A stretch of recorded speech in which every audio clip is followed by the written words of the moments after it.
SM news नायगिरि नोंथांमोनखौ बरायनानै लाग्रोबाय बे समाव आं दङ रिम्पी दासनि न'आव नोंथांमोना मिथिगौ मैया फोसावनाय मेट्रिक आनजादनि जि रिजाल्ट बे रिजाल्टआव रिम्पी दासआ 83 जौखोन्दो लानानै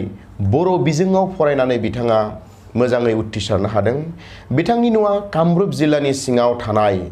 2 नं हसं गामिनि प्रताप चन्द्र दास आरो मनिका दासनि फिसाजो बिथां रिम्पी दासआ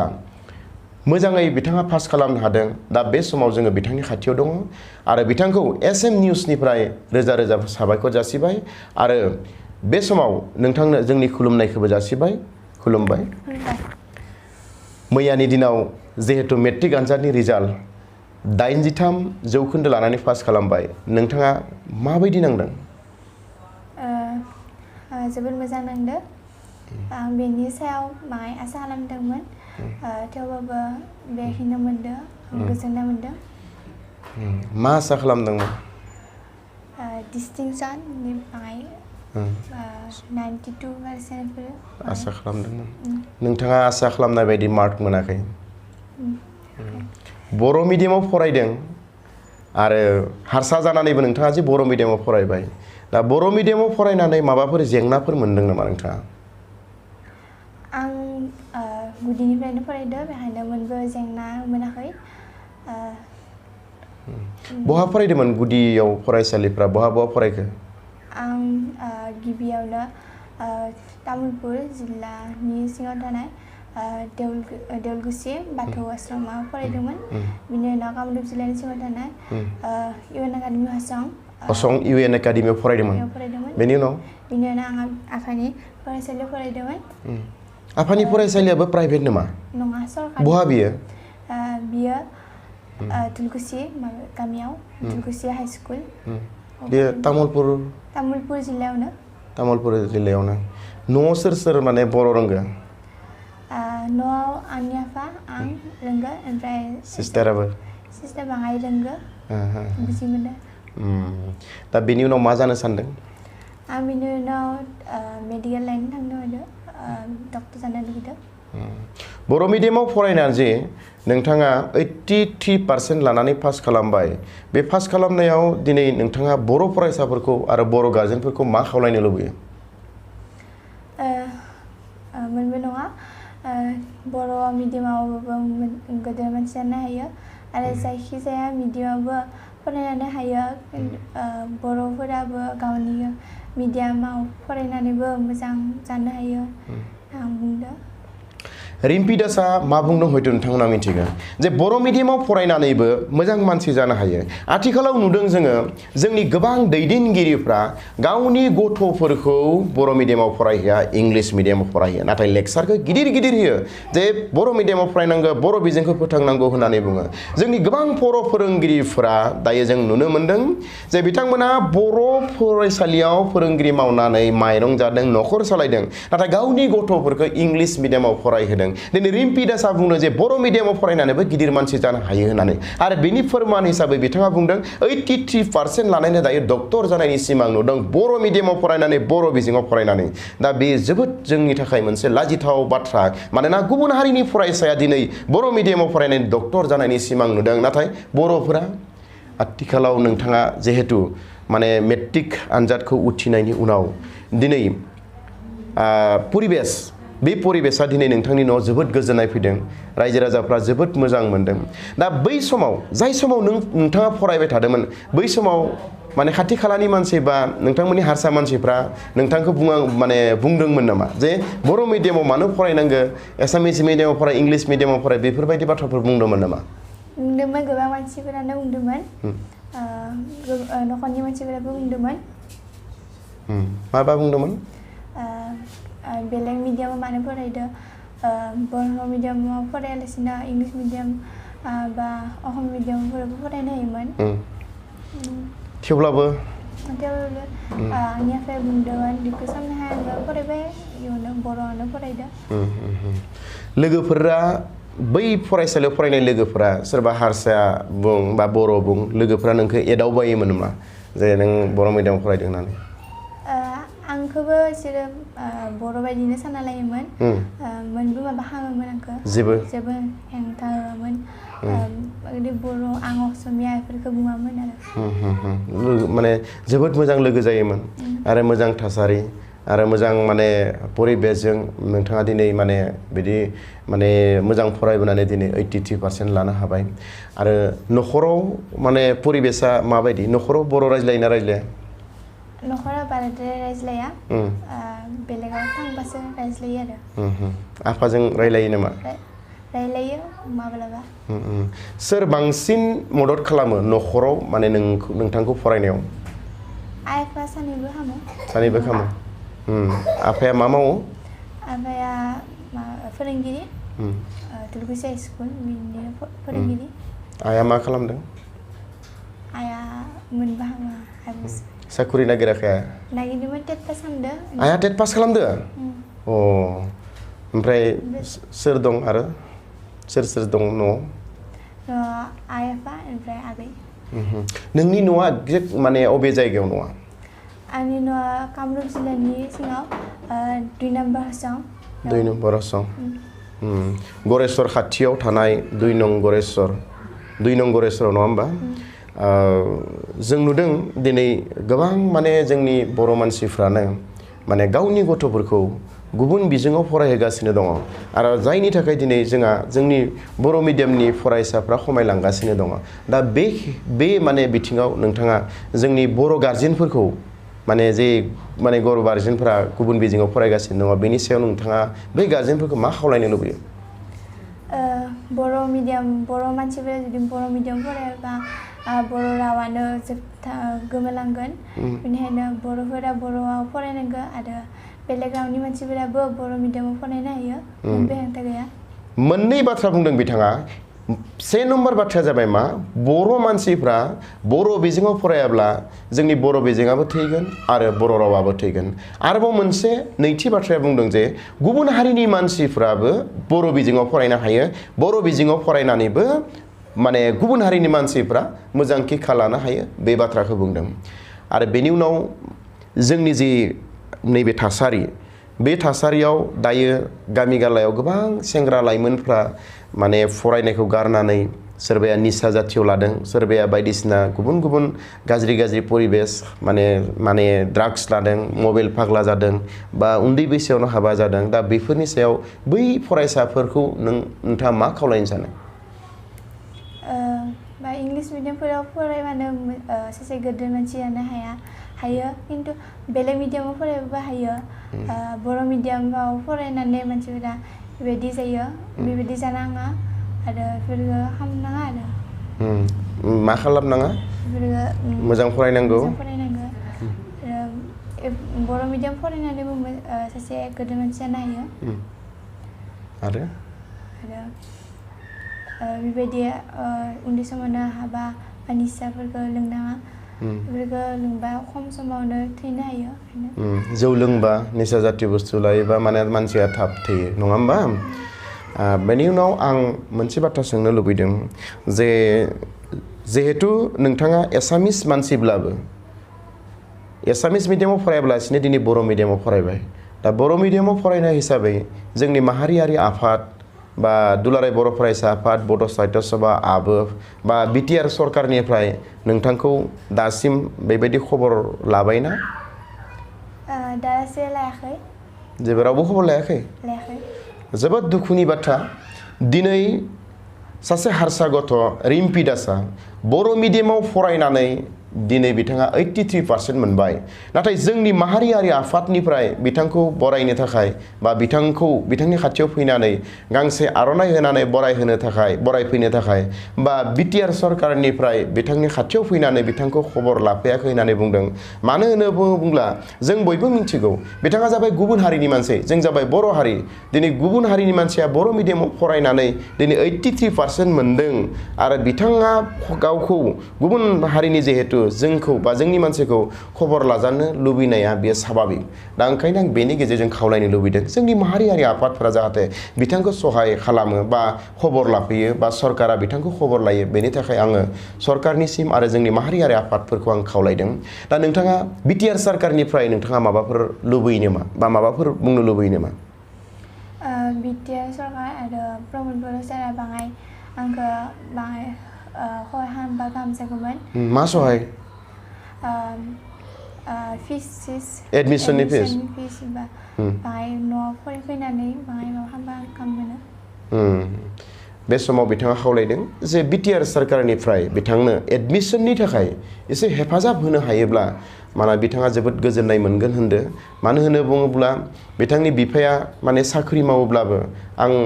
दहाय रायज्लायनायाव बिथांनिफ्राय मिथिदों लन दङ गोबां माने बिथांमोनखौ फरायहोनायावनो माने खस्थ' आरो साख्रियाबो बावैसो सान सिगां जानाय भेन्सार स्कुलमोन माने दरमा पाथि माने मिलाया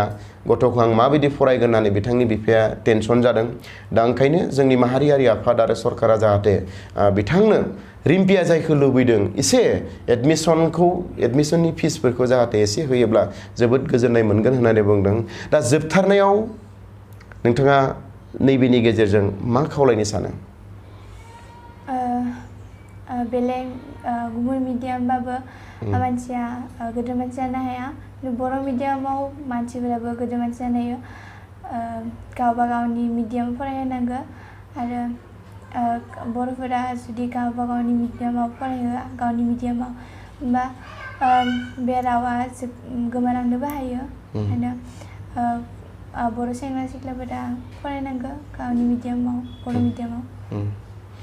बिथाङा जोबथारनायाव बेखौनो बुंदों जे बारे बारे दहायबो बुंदों दाबो बुंदों जे बर'फोरा बर' मिडियामाव फरायनांगौ अब्लासो जोंनि रावा थांनानै थागोन दा बे समाव नोंथाङा जोंनो गावनि बेसेन गोसा समखौ होनायनि थाखाय रोजा रोजा साबायखर जासिनानै नोंथांखौ बे समाव नोंथांनिफ्राय जोङो बिदाय लानो सानबाय गोजोन्थों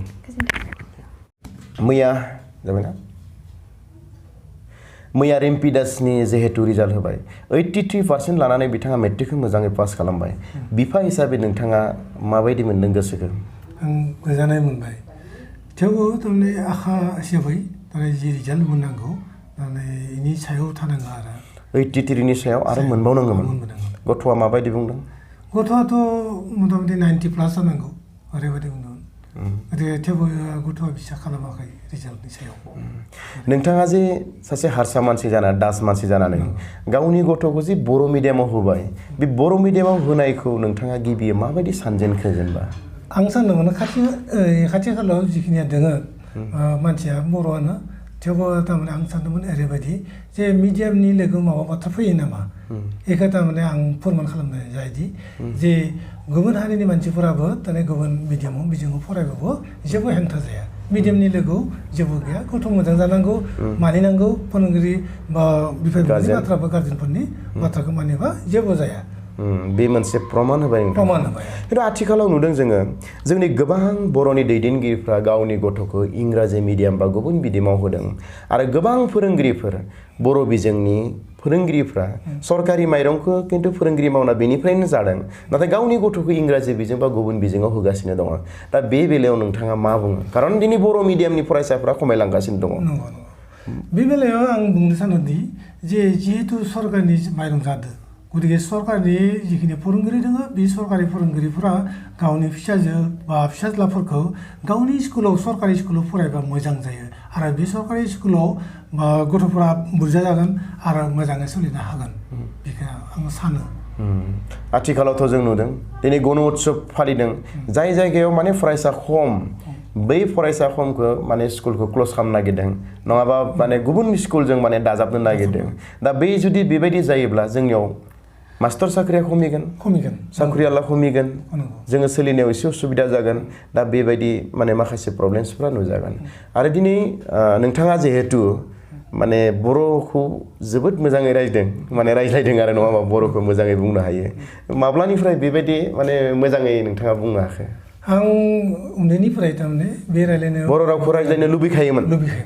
बिराद माबा खालामदों गोसोमोन आरो गतिके बेखौ लानानै आं मा खालामबाय लासै थारमाने क्लियार जाबाय बे बाथ्राखौ रायज्लायनायाव आरो जेराव थाङा आं बर'नो रायज्लायो बर' माने लोगोफोरजों आरो नोंथाङा मा मावो आं साख्रि बे हाइ स्कुलाव फोरोंगिरि हिसाबै साख्रि मावो मा साबजेक्ट साबजेक्टआ साइन्स मेथ्स फोरोंनाया मेथ्स मिडियामा बर' मिडियाम बर'खौनो फोरोङो बर' बिजोंजों माने फरायो दा जिहेतु नोंथाङा सासे फोरोंगिरिब्ला दिनै नुदों जोङो फरायसालिफोराव फोरोंगिरि माने फरायसाफोरनि जि अनजिमा बे अनजिमाया खमायलांगासिनो दङ बेनि जाहोनखौ मा बुंनो सानो बेनि जाहोना जाबाय फोरोंगिरियानो समाजनि सासे गेदेर मानसि आरो बे सासे गेदेर मानसिया जुदि बेबायदि थारमाने नेमखौ उल्था हिसाबै भाबिना लायो जे सरकारि स्कुलाव फरायनाय गावनि गथ'खौ फरायबा मोजां जाया बे प्राइभेट स्कुलाव फरायबा मोजां जागोन बे धारणाखौ भुल धारणाखौ लानानै बे फोरोंगिरिफोरानो लामा दिन्थिदों बे फोरोंगिरियानो आसोल बे फोरोंगिरिया जुदि ओरैबायदि सानो जे आं जिहेतु सरकारि स्कुलनि साख्रि मावो गतिके आंनि फिसाजो बा फिसाज्लाफोरखौ जुदि बे गावनि स्कुलाव लाङोब्ला बेबायदि जायामोन रिम्पिया नोंथांनि फरायसालियाव फरायो जोंनि स्कुलावनो फरायदों जोंनि स्कुलाव सरकारि स्कुलाव फरायदों बिथाङा जोबोद गिदिर मोनसे बाथ्रा बुंदों जे आथिखालाव जे जोंनि जे माने बिगोमाफोरा प्राइभेट स्कुलाव गावनि गथ'खौ फरायहोदों बेनि गुबै जाहोना जाबाय मा जाय फोरोंगिरिफ्रा गावनि स्कुलाव गथ'फोरखौ होआब्लासिनो गुबुन बिजोङाव हैदों बै फोरोंगिरिफ्रानो लामाखौ दिन्थिनाय बायदि जादों होनना बुंदों जे सरकारि स्कुलाव फोरोंनाया मोजां नङा माने प्राइभेटनियासो मोजां बा गाव फरायहोनाय माने सोलोंनाय गाव फोरोंनाय गावनि फरायसालिया मोजां नङा गुबुनासो मोजां होनना फोरोंनाय जादों जायनि थाखाय जोंनि गार्जेनफ्रा फरायसालिनि सायाव बिसास खालामाब्लासिनो बा बिसास गैयि जानानै माने प्राइभेट स्कुलाव होदों दा बेबायदि माने खालामनाया मोजां नङा होननानै बिथाङाबो बुंदों आरो बेयो थारैनो नंगौ आरो जोंनि गोबां दैदेनगिरिफ्रा दिनै गावनि गथ'फोरखौ इंलिस मिडियामाव फरायदों नाथाय बिथांमोना मेल मिटिङाव बुङो जे जोंनि गथ'फोरखौ बर'फ्रा बर' मिडियामाव फरायब्लासो बर' बिजोङा थांना थागोन नाथाय बिथांनि गथ'आ 16 नभेम्बराव जों नुयो गोबां लिडारफ्रा मा खालामो गुबुन मिडियामाव फरायदों माने 16 नभेम्बराव लेक्सारा मा गुबुन गिदिर खामानिया माने गुबुन लेक्सारा गुबुन जै दिनखालि 16 नभेम्बराव लेक्सार होगोन बे खालि बर' मिडियामाव फराय खिन्थु गावनि गथ'आ इंलिस मिडियाम बर' फोरोंगिरिफ्राबो बिदि जे दरमानि समाव बेनो दरमाया मोननांगौ जाबाय थानोसै बेनि उनाव गावनि गथ'खौ हले बियो माने गुबुन मिडियामाव प्राइभेटाव फरायगासिनो दङ दा जोंनि शिक्षा बेबस्थाया बेवहाय सरकारनिबो माखासे खोथा थागोन इनफ्रास्ट्राक्चार टिचार सर्टेज माने इनफ्रास्ट्राक्चारनिबो खोथा थागोन इनभारमेन्टनिबो खोथा थागोन दा बै गासिबो माने बाथ्राखौ जोङो फोरोंगिरियानो सानग्रोनांगोन जों समाजानो सानग्रोनांगोन दा बेवहाय नोंथाङा नोंथांनि गथ'खौ मा फरायनो सानदों आं गथ'खौ थारमाने उन्दैनिफ्राय जोङो थारमाने ओरैबायदि सानो जे आं डाक्टर जागोन आं मेडिकेल लाइनाव फरायनो आं सानदों आरो बे गथ' जेरै बुंदो बे हिसाबैनो आं सानदों आरो जिहेतु बिथाङा थारमाने गथ'आ जिहेतु गावनो फरायनांगौ गतिके बियो जि फरायो बेखौनो आं नोंथांनि आर्थिक अबस्थाया दा माबायदि आंनिया आर्थिक अबस्थाया एसेबां मोजां नङा मानो मोजां नङा मास्टार मावदों गोदो नोंथाङा फेन्सार स्कुलाव मावदोंमोन सिगां बहुत बोसोर मावदोंमोन 1999 मायथाइनिफ्राय 2013 मायथाइसिम आं फेन्साराव दङ दा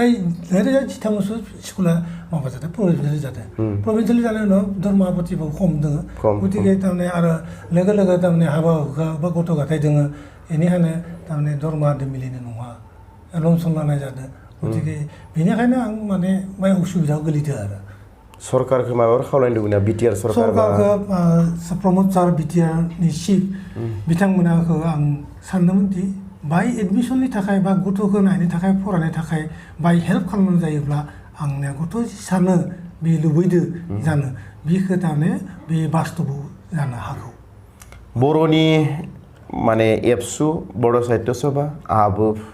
बा बिटिआर सरकारनिफ्राय सेन्ट्रेल लेभेलनि नोंथांखौ माबाफोर जगाजग खालामदोंना आं सेन्ट्रेल लेभेलनि दासिम फैयाखै जगाजगबो खालामनो हाया जिहेतु आं गुबुन हारिनि मानसि बे हारिनि मानसिफ्रा बा बर' हारिनि बै बर' साहित्य सभा बा एबसु सेन्ट्रेलनिफोरनिफ्राय जेबो थारमाने सहाय मोनाखै आरो दासिम फैयाखै रावबो फैयाखै जोबोद दुखुनि बाथ्रा बे समाव बिथाङा जिहेतु नोंथाङा सानो नामा जेनेबा बिथांमोनखौ खबर लानांगौ होननानै बा खबर लानायबा मोजां मानोना आं जिहेतु गुबुन हारिनि मानसि बे गुबुन हारिनि मोनसे बिदिन्थि हिसाबै लानानै बिथाङा मेल मिटिंफोराव जिहेतु नोंथाङा जे समाव गावनि गथ'खौ बर' मिडियाम फरायहोदोंमोन खाथि खालानि मानसिफ्रा बुंदोंमन जे माने बर' मिडियामाव मानो होनांगौ आरो दिनै नोंथाङा एग्जाम्पल होबाय आरो बे समाव नोंथांनि न'खराव फैनानै बयबो खबर लाफैबा माने बर' मानसिया जे नोंथांनो अननाय होदों गुबुन हारिनि मानसिनो जे अननाय होदों बे मोनसे साननाया नोंथांनाव फैगौमोन नङा होमबा बेबायदि सानो दा बेनि थारै आङो नैबे चेनेलनि दारै आङो जोंनि बर'नि दैदेनगिरिफोरखौ आं खावलायनो लुबैदों दिनै रिम्पि दासआ बर' मिडियामाव फरायदों आरोबाव गुबुन रिम्पि दास बा गुबुन गुबुन मानसियाबो जाहाथे बर' मिडियामाव फरायनानै मोजां रिजाल्ट खालामनो हायो बा गुबुन मानसियाबो जोंनि बर' मिडियामाव फरायनानै डक्टर इन्जिनियार जानो हायो बेखौ बिदिन्थि होनो थाखाय इनकारेजमेन्ट होनो थाखाय जोंनि दैदेनगिरिफ्रा थारैनो प्रताप चन्द्र दास एबा रिम्पि दासनि न'आव फैनानै खबर लाफैनाया मोजां थुलुंगा होफैनाया मोजां बरायफैनाया मोजां होननानै आङो सानो आरो बिथांनि बिफायाबो गोसो गोरबोजों बेखौनो सानदों जे जोंनि बर' मानसिफ्रा बर' दैदेनगिरिफ्रा एसे खबर लाफैयोबा मोजां जायो होननानै दिनै जों नुदों जोंनि जे बर' मिडियामनि जे सोलोंथाइनि थासारि बे थासारियाथ' नोंथांनि बायदिब्ला मोजां ना गाज्रि बर' बिजोङा बे हिसाबै थायोब्ला मोनसे समाव जुदि बर'फोरानो बेबायदि भाबिया एसे सिन्था खालामा जे जाहाथे फरायबा जे जोंनि हारिनिखौ रैखा खालामनो थाखाय जोंनि रावखौ रैखा खालामनो थाखाय बर' मिडियामाव जों फरायनांगौ नङाब्ला मोनसे समाव ओरैबायदि जागोन बे रावा गोमोरलांगोन बे रावा थानाय नङा गोमोरलांगोन बेखायनो जों बयबो बर' हारिनि मानसिफोरखौ बुंनो सानदोंदि जे बर'फोरा बिखेखै बर' बिजोङाव फरायनानै गाहाम जागोन आरो बर' हारि थागोन बर' राव थागोन बेबायदि आं सानो जोबोद मोनसे गुरुत्वपूर्ण बाथ्रा बिथाङा बुंदों दिनै बिथाङा दास प्रताप चन्द्र दास हारसा मानसि बिथाङा जोंनि बर' रावनि थाखाय बिथाङा मोजां गोथौयै सानदों थैथां बिथाङा मोनसे बान बुंथाय होदों जे बर'फोरा जुदि बर' मिडियामाव फरायाब्ला बर' बिजोङा थैगोन आरो बर' बिजोङा थैब्ला बर' रावा थैगोन आरो जुदि बेबायदि जायोबा जोंनि बर' हारियानो जोबस्रांनो हागौ होननानै बिथाङा मोनसे बान बुंथाय बुंदों आरो बियो बेसेबां सैथो बर' हारिया जुदि बर' मिडियामाव फरायमाराब्ला फैगौ 50 बोसोर एबा 100 बोसोरनि उनावनो बिथाङा जि बाथ्राखौ बुंदों बिनि फोरमानखौ जों नुगोन मानो होनना बुङोब्ला मोनसे हारिया थांना थानांगौबा बिनि राव थुनलाइ हारिमुआ थांनानै थानांगोन दा बे बाथ्राखौ बिथाङा जोबोद माने हृदयंगम गावनि गोसो गोरबोनिफ्राय बुंदों होननानै आं सानदों आरो दिनै नंमारगौ गावनि मिडियाम गावनि एसामिस मिडियामखौ सेक्रिफाइस खालामनानै दिनै बर' मिडियामाव बिथाङा होदों मानो होदों दिनै बर' रावनि सोमोन्दै बर'नि सोमोन्दै बिथाङा गावनि थै बिखा बिख्लो मेलेमाव बिथाङा बर' हारिखौ मोजां मोनो खाथि खालायाव बर' मानसिफोर दङ बयजोंबो मोजां सोमोन्दो दङ दिनै बिथांखौ जों बाख्नायनांगोन दा बे समाव नोंथाङा जोंनि जि बर'फोरनि जि थासारि आथिखालाव जोंनि बर' फरायसाफ्रा गोबां फरायसाफ्रानो माने गाज्रि बिथिंजों थांनाय नुयो सोरबाया सिगारेट सोरबाया सादा सोरबाया माने डेनड्रेट सोरबाया मबाइलनि फाग्ला सोरबाया उन्दैयाव हाबा जादों दा बे खेथ्रआव बे फरायसाफोरखौ बा गार्जेनफोरखौ नोंथाङा मा माने एडभाइस होनो नागिरो गिबियावनो आं फरायसाफोरखौ बुंनो सानोदि जे समनि लोगोसे खामानि मावनांगौ बे उन्दै समाव जि सोलोंनाय खामानि बे फरायनाय खामानि बे समाव जुदि खालामाब्ला बै बैसोआव बारा जानाय लोगो लोगो बेखौ फैया बे समाव फैया फरायनाय समाव फैया बेनिखायनो बे गथ'फोराबो मोजां जानांगौ गाज्रि लोगोजों नांजाब जानो नाङा आरो लोगोसे बिनि बिफा बिमाफोरखौ गुरुत्व होनांगौ जे जोंनि राव रैखा खालामनो थाखाय जोंनि फिसाज्ला फिसाजोफोरखौ मोजां फरायनांगौ नायनांगौ आरो बे गाज्रिथिं थांदों ना मबाइलथिं फाग्ला जादों ना मा जादों बेखौ गुरुत्व लानो नांगौ एकदम नाम्बार 1 गार्जेनफोरा जुदि गार्जेनफोरा बेफोरखौ गुरुत्व लायाब्ला बे खाथियाव नुबायदि जे गाज्रि जालाङो उनाव मा जागोन जोंनि रावा धंस जागोन जोंनि हारिया जागोन गतिके बेबायदि जायोब्ला उनाव जे मुंबो थानाय नङा गोमोरलांगोन जोबोद गुरुत्वपूर्ण मोनसे बाथ्रा बिथाङा बुंबावलायबाय जे जोंनि गथ'फोरखौ मोजां खालामनांबा जोंनि गार्जेनफोरानो गाहाय बिबान लानांगोन आरो गार्जेनफोरा गाहायै बिबान लायोब्लासो जोंनि गथ'फ्रा मोजां जागोन मानोना उन्दै समाव मोजाङै फरायब्लासो बियो गिदिर जायोब्ला बियो गावनि फिथाइखौ मोनगोन मानोना उन्दै समाव जुदि मोजां फरायाब्ला बियो उन्दैयावनो खिलिनाय बिबार समावनो बे माने बिबारा जेरैबायदि जयसिलाङो बा गोमोरलाङो थिग बेबायदि जागोन होननानै बिथाङा बुंदों दा जोबथारनायाव बेखौनो सोंनो लुबैदों नोंथाङा इयुन समाव बर' बिजोंनि थाखाय माबाफोर बाथ्रा बुंनो लुबैयो नामा सानो जे बर' बिजोंनि थाखाय आं बर' बिजाब गांसे दिहुननो थाखाय लामा सानदों गतिके उनाव बर' बिगियान नङाब्ला बर' सानखान्थिखौ मोजां माने रेफारेन्स बुक हिसाबै दिहुननो थाखाय आं सानदों नोंथाङा ट्रेन्सलेसन बा ट्रेन्सलेसननि थाखाय जों एख' उसुबिदा गैया रावनि थाखाय आं गोबां थारमाने ट्रेनिं लादों ट्रेनिं माने जेरैबायदि गुबुन गुबुन ट्रेनिं फैयो निष्ठाफोराव आं बाहागो लादोंमोन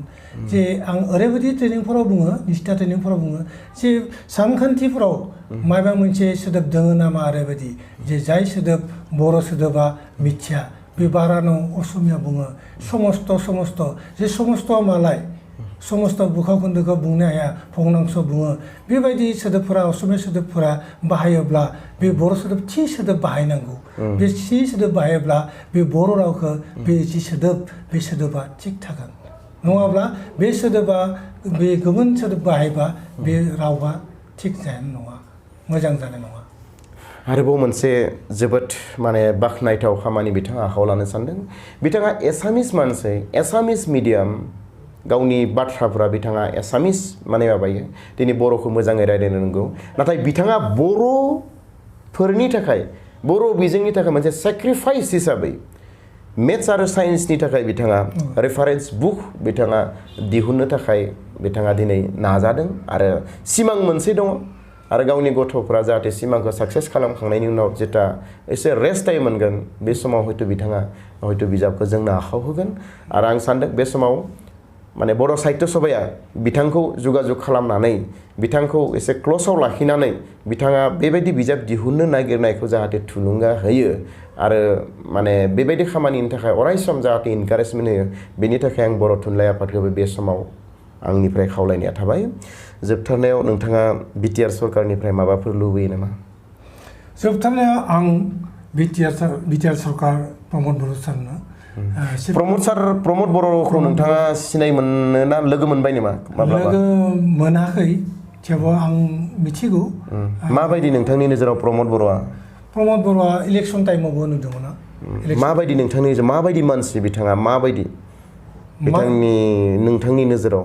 आंनि नोजोराव बिथाङा मोजां मानसिया मोजां मानसिनि जि खहाय बे खहायखौ होनो सानो आरो जि आंखाल थायो माबा थायो बेखौ थारमाने फुरा खालामनो सानो बेबायदिनो नोंथांनि नोजोराव आंनि नोजोराव आं सानो बिथाङा आंनियाव जि खहाय नांगौ बा सानदो आं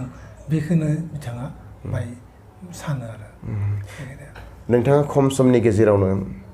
खायफा ओरैबायदि बाथ्राखौ जोंनि सिगाङाव बुंबाय जाय बाथ्राखौ गोबां बर' मानसिफ्रानो हयथ' साननानै मोना दा बे समाव नोंथांनो जोङो राव नागिरना मोनाखै नोंथांनो साबायखर जासिनो नोंथांखौ माने नोंथांनि गोसोखौ गोजोन होनो गोबां सेक्रिफाइसनि गेजेरजों गावनि गथ'खौ दिनै बर' मिडियामाव फरायहोदों आरो 83% लानानै नोंथाङा गावनि गथ'खौ दिनै मोजाङै उथ्रिसार होबाय आरो लुबैबावदोंमोन नाथाय माने नांगौ बायदि मार्क मोनाखै बे मोनसे दुखु थाबाय थेवब्लाबो जाहाथे नोंथांनि फिसाजो रिम्पि दासआ जिहेतु मोनसे सिमां नुदों बे सिमां बे थांखिया जाहाथे जाफुंसारो बेनि थाखाय आफा अबं गसाइनियाव बोर बिबाय आरो जोंनिफ्रायबो बोर साबसिबाय जोबथारनायाव जोंनो नोंथांनि बेसेन गोसा समखौ होनायनि थाखाय नोंथांनो रोजा रोजा साबायखर जासिनानै जोंनि आयदाखौ बेखिनियावनो फोजोबबाय गोजोन्थों खुलुमबाय